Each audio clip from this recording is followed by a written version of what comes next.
Welcome to your SS1 Chemistry Alternative to Practical Revision. In this session, we will review key practical techniques, laboratory apparatus, and separation methods to help you prepare effectively for your exams. Let's begin. Separation of ammonium chloride and sodium chloride. Imagine a student was given a mixture of ammonium chloride and sodium chloride and was asked to separate them. What separation method is the student going to use? The best separation method the student should use is sublimation. This is because sublimation is a technique used to separate a solid that directly changes into gas from another solid that does not. Ammonium chloride sublimes when heated, turning into gas and then condensing back into solid upon cooling. Sodium chloride, which does not sublimate, remains in the container. If sand, which is silicon oxide, was also present. After sublimation, add water to dissolve sodium chloride. Then filtrate the mixture. The salt will be the filtrate and will be recovered by evaporation to dryness. The residue, which is the sand, is allowed to dry from sunlight. A heating setup with a crucible, tripod stand, heat source, and an inverted funnel, and cotton wool to collect ammonium chloride vapor. Key labels of the diagram. The crucible or china dish. This holds the mixture. The tripod stand. This supports the crucible. The heat source. It provides heat for sublimation. The inverted funnel. This collects the ammonium chloride vapor as it cools. Do you know anything about chromatography and separating an ink mixture? C. Chromatography is used to separate and identify components of an ink mixture. A strip of chromatography paper is placed in a solvent, and the ink travels up the paper at different rates due to varying solubilities.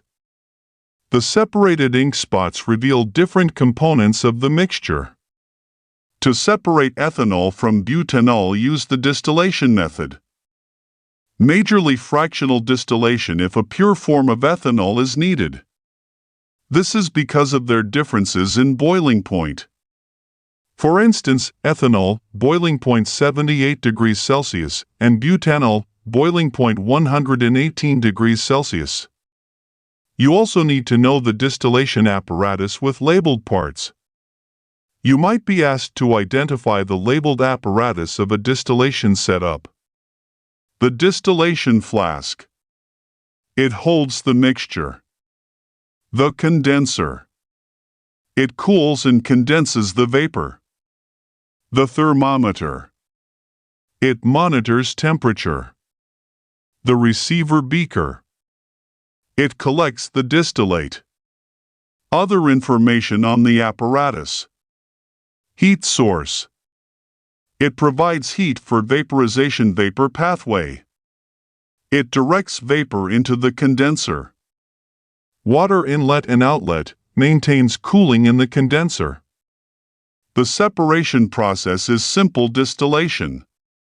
In the process, ethanol is collected first because it has a lower boiling point of 78 degrees Celsius.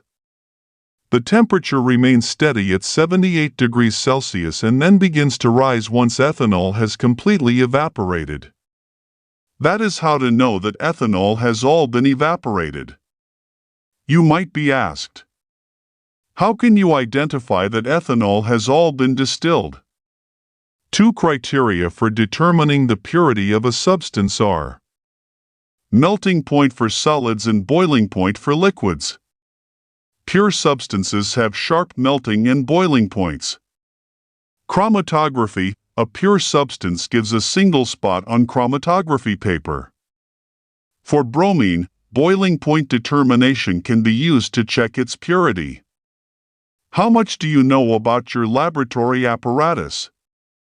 I want you to know that the apparatus for measuring exactly 25 centimeters cube of a solution is pipette. Apparatus for holding test tubes when not in use is a test tube rack. When in use, it is test holder tongue. Burette. used for precise measurement of liquids in titrations. Beaker, used for holding and mixing liquids. Filter funnel, used for filtration. Inverted funnel used in sublimation setup. That concludes our SS1 alternative to practical chemistry revision. Remember to practice drawing apparatus, understand separation techniques, and recognize key laboratory equipment. Keep revising, and good luck with your exams.